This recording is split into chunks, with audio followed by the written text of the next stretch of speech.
Welcome to StockSync. In today's session, we're exploring how to efficiently manage your inventory by removing products not present in your feed file. This method ensures your store reflects only current and available items.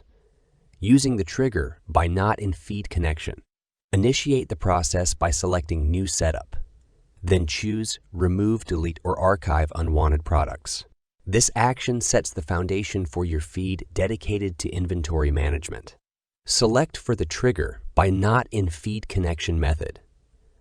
This unique approach targets products absent from your update feed, preparing them for removal or archival.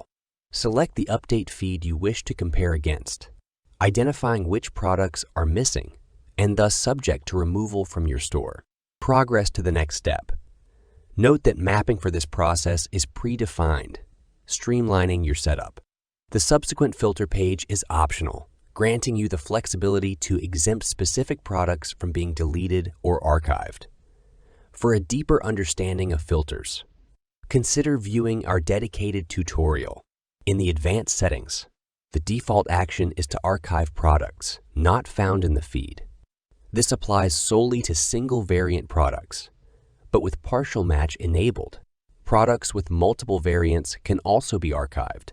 You have the option to target duplicate products for archiving or removal based on the same product identifier.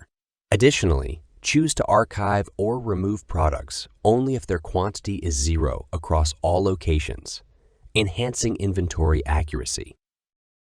Once you've customized your settings, click Finish to finalize your setup.